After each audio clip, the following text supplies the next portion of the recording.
Hi hello എല്ലാവർക്കും നല്ല നമസ്കാരം. നമ്മളീ സഞ്ചരിച്ചുകൊണ്ടിരിക്കുന്നത് നോർത്തേൺ ന്യൂസിലാൻഡിലെ 2 ലക്ഷം ജനസംഖ്യ വരുന്ന ഹാമിൽട്ടണിൽ നിന്നും വെറും 14,000 ജനസംഖ്യ മാത്രമുള്ള ടിവാമുട്ടു എന്ന ടൗണിലേക്കുള്ള യാത്രയാണ്. ന്യൂസിലാൻഡിലെ practical driving test first time തന്നെ ക്ലിയർ ചെയ്യാനായിട്ട് ടെസ്റ്റ് നടക്കുന്ന സെയിം റോഡിലൂടെ ഒരു വട്ടമെങ്കിലും നമ്മൾ വണ്ടി ഓടിച്ചതിന് ശേഷം മാത്രമേ ലേണേഴ്സ് തിയറി ടെസ്റ്റിന് ബുക്ക് ചെയ്യാനായിട്ട് പാടുള്ളൂ. ലേണേഴ്സ് തിയറി പാസ്സാവുന്ന സമയം മുതൽ റിസ്ട്രിക്റ്റഡ് ലൈസൻസ് എന്ന കാറ്റഗറിയിലേക്ക് നമ്മൾ മാറും. ഈ കാറ്റഗറിയിൽ നിന്ന് ഫുൾ ലൈസൻസ് കിട്ടുന്ന സമയം വരെ നമുക്ക് വണ്ടി ഓടിക്കണമെന്നുണ്ടെങ്കിൽ കാറിൻ്റെ മുൻ സീറ്റിൽ ഒരു സൂപ്പർവൈസർ ഇല്ലാതെ വണ്ടി ഓടിക്കാനായിട്ട് ഇവിടുത്തെ നിയമം നമ്മൾ അനുവദിക്കുന്നില്ല. 2 വർഷം വാലിഡായ ന്യൂസിലാൻഡ് ഡ്രൈവിംഗ് ലൈസൻസ് ഉള്ള വ്യക്തിയെയാണ് സൂപ്പർവൈസർ എന്ന് വിളിക്കുന്നത്. ഇന്ത്യൻ ഡ്രൈവിംഗ് ലൈസൻസോ അല്ലെങ്കിൽ എനി അതർ GCC ഡ്രൈവിംഗ് ലൈസൻസോ വെച്ചിട്ട് 1.5 വർഷം വരെ ഒറ്റയ്ക്ക് വണ്ടി ഓടിക്കാനായിട്ട് നമുക്ക് ഇവിടുത്തെ നിയമം അനുവദിക്കുന്നുണ്ട്. അപ്പോൾ ഈ സമയത്ത് ടെസ്റ്റ് റൂട്ടിലൂടെ വണ്ടി ഓടിച്ച് പ്രാക്ടീസ് ചെയ്തതിന് ശേഷം മാത്രം ലേണേഴ്സ് തിയറിക്ക് ഡേറ്റ് ബുക്ക് ചെയ്യാം. റോഡ് ടെസ്റ്റ് അപ്പിയർ ചെയ്യുമ്പോൾ നമ്മൾ ഉപയോഗിക്കുന്നത് ഡ്രൈവിംഗ് ഇൻസ്റ്റിറ്റ്യൂട്ടിൻ്റെ വണ്ടിയല്ല, സ്വന്തം വണ്ടിയോ ഫ്രണ്ട്സിൻ്റെ വണ്ടിയോ നമുക്ക് ഉപയോഗിക്കാം. ന്യൂസിലാൻഡ് പ്രാക്ടിക്കൽ ഡ്രൈവിംഗ് ടെസ്റ്റിന് പോകുമ്പോൾ ശ്രദ്ധിക്കേണ്ട പ്രധാനപ്പെട്ട 5 കാര്യങ്ങളിൽ ആദ്യത്തേത് ഓഫിൻ്റെ വാറൻറ്റി ഓഫ് ഫിറ്റ്നസിൻ്റെ ഡേറ്റ് വാലിഡ് ആയിരിക്കണം. രണ്ടാമതായിട്ട് ഒരിക്കലും ഒറ്റയ്ക്ക് വണ്ടി ഓടിച്ച് ടെസ്റ്റിന് പോകരുത്. നിങ്ങളാണ് വണ്ടി ഓടിക്കുന്നുണ്ടെങ്കിൽ സൂപ്പർവൈസർ കൂടെ ഉണ്ടാവണം. അല്ലെങ്കിൽ മറ്റേതെങ്കിലും ഇന്ത്യൻ ലൈസൻസോ ഓവർസീസ് ഡ്രൈവിംഗ് ലൈസൻസോ ഉള്ള വ്യക്തിയായിരിക്കണം വണ്ടി ഓടിക്കേണ്ടത്. മൂന്നാമതായിട്ട് കാറിൻ്റെ എല്ലാ ലൈറ്റ്സും വർക്കിംഗ് ആയിരിക്കണം. High beam, low beam, brake lights, right and left indicators, ഹസാർഡിൻ്റെ 4 ലൈറ്റ്സും, വൈപ്പേഴ്സ്, പിന്നെ നമ്മുടെ ഹോൺ, പ്രത്യേകിച്ച് ആൻറ്റി ഫോഗ് വർക്കിംഗ് ആയിരിക്കണം. അതായത് നമ്മുടെ AC-യും ഹീറ്ററും വർക്കിംഗ് അല്ലേ എന്ന് ഉറപ്പുവരുത്തണം. ചില ഇൻസ്ട്രക്ടർമാർ ആൻറ്റി ഫോഗ് ഓണാക്കി കാണിച്ചു കൊടുക്കാൻ പറയും, പ്രത്യേകം ശ്രദ്ധിക്കുക. അപ്പോൾ ആദ്യം ഓണാക്കേണ്ടത് AC അല്ല, ഹീറ്റർ ഓണാക്കിയതിന് ശേഷം മാത്രമേ AC ഓണാക്കാൻ പാടുള്ളൂ. കൂടാതെ നമ്മുടെ ടയർ പ്രഷർ കറക്റ്റായിരിക്കണം. മിനിമം ഒരു ഹാഫ് ടാങ്ക് പെട്രോളെങ്കിലും അടിച്ചിട്ടുണ്ടായിരിക്കണം. ഈ കാര്യങ്ങൾ മറക്കാതെ ശ്രദ്ധിക്കുക. അപ്പോൾ അങ്ങനെ പ്രാക്ടിക്കൽ സെൻറ്ററിൻ്റെ പാർക്കിംഗ് ലോട്ടിൽ വണ്ടി എത്തിക്കഴിഞ്ഞ് കഴിഞ്ഞാൽ കൂടെ വന്ന ആൾ വെയിറ്റിംഗ് ഏരിയയിലേക്ക് മാറി നിൽക്കുക. ടെസ്റ്റ് കൊടുക്കുന്ന വ്യക്തി ഡ്രൈവിംഗ് സീറ്റിലിരുന്ന് ഇൻസ്ട്രക്ടറിനെ വെയിറ്റ് ചെയ്യുക. സീറ്റ് ബെൽറ്റ് ഇടാൻ മറക്കരുത്. പാർക്കിംഗ് സ്പേസിലിരുന്ന് നോക്കുമ്പോൾ തന്നെ കാണുന്ന രീതിയിൽ മെസ്സേജ് അയക്കേണ്ട ഒരു ഫോർമാറ്റ് ഡിസ്പ്ലേ ചെയ്തിട്ടുണ്ട്.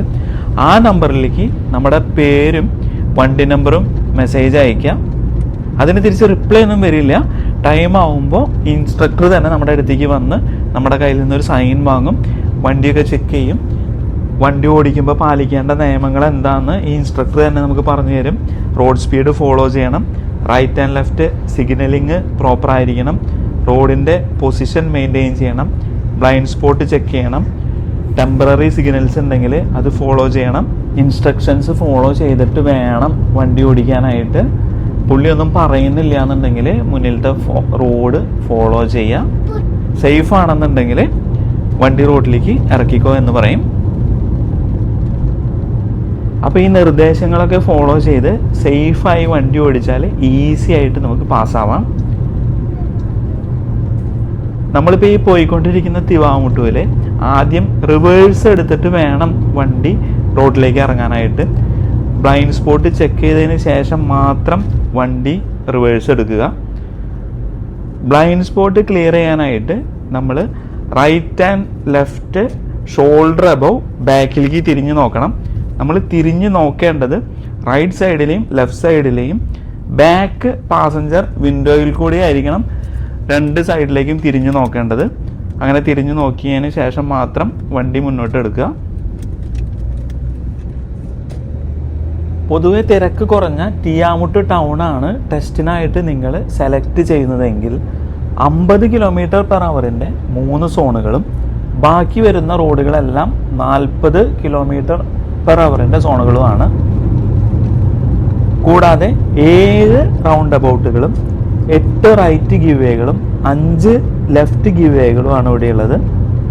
4 പെഡസ്ട്രിയൻ ക്രോസിങ്ങുകളും 3 സ്റ്റോപ്പ് സൈനുകളും ഉണ്ട്. ഇത്രയും ആയി കഴിഞ്ഞ് കഴിഞ്ഞാൽ ടെസ്റ്റ് കഴിഞ്ഞു. ടോട്ടൽ 15 മിനിറ്റ് ഡ്യൂറേഷനാണ് നമ്മുടെ ഈ ടെസ്റ്റിന് വരുന്നത്. അതുപോലെ തന്നെ ടെസ്റ്റിംഗ് ഓഫീസേഴ്സ് നമ്മളോട് റോഡിലത്തെ ഹസാർഡ് ഐഡൻറ്റിഫൈ ചെയ്യാൻ പറയാറുണ്ട് ടെസ്റ്റ് നടന്നുകൊണ്ടിരിക്കുന്ന സമയത്ത് തന്നെ. അപ്പോൾ ഹസാർഡ്സ് ഐഡൻറ്റിഫിക്കേഷൻ ചെയ്യുന്ന സമയത്ത് there are upcoming vehicle on my front side and back side, I am watching them എന്ന് എടുത്തു പറയാൻ മറക്കരുത്.